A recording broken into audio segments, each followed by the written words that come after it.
സിറാത്ത് പാലവുമായി ബന്ധപ്പെടുത്തിയ കാര്യം നമ്മളാരും അതിനെ നിഷേധിക്കാൻ പോയിട്ടില്ല.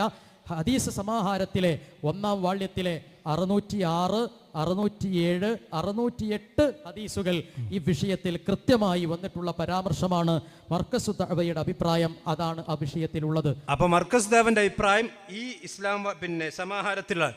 എന്നാൽ ഞാൻ പറഞ്ഞിരുന്നു, ആ സിറാത്ത് പാലം നിങ്ങൾ നിഷേധിച്ചിട്ടുണ്ട്, സിറാത്ത് പാലം ഇല്ല എന്ന് നിങ്ങൾ എഴുതിയിട്ടുണ്ട്.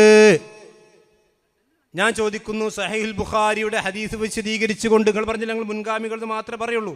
ശരി, ഈ സഹീഹുൽ ബുഖാരിയിലെ 5196 ഹദീസ് വിശദീകരിച്ചുകൊണ്ടാണ് നിങ്ങൾ എഴുതിയത് സിറാത്ത് പാലം ഇല്ല എന്നീ ഹദീസ് വ്യക്തമാക്കുന്നു.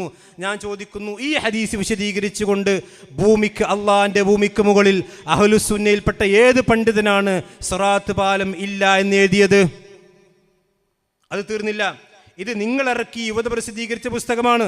ഈ യുവത പ്രസിദ്ധീകരിച്ച പുസ്തകത്തിൽ സിറാത്ത് പാലം ഖുർആനിനെതിരാണ് എന്നതിനെ നിങ്ങൾ ന്യായീകരിക്കുകയാണ് നിങ്ങൾ കുഴിപ്പുറം സുല്ലമി ചെയ്തിട്ടുള്ളത്.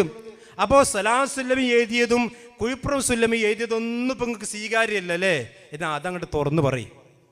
അപ്പോൾ കുഴിപ്പുറം സുല്ലമി എഴുതിയതും നിങ്ങൾ പ്രസിദ്ധീകരിച്ചതും അതൊന്നും മുൻഗാമികളുടേതല്ല എന്ന് നിങ്ങൾക്ക് വാദമുണ്ടോ? എങ്കിൽ ഞാൻ ചോദിക്കുന്നു, സലാം സുല്ലമി എഴുതിയതും, എൻ്റെ 73ാമത്തെ ചോദ്യം ഇതാണ്, സലാം സുല്ലമി എഴുതിയതും അതുപോലെ തന്നെ കുഴിപ്പുറം സുല്ലമി എഴുതിയതും പ്രമാണവിരുദ്ധമാണെന്ന് തുറന്നു പറയാൻ ഈ പരപ്പനങ്ങാടിയിൽ നിങ്ങൾ ധൈര്യം കാണിക്കുമോ?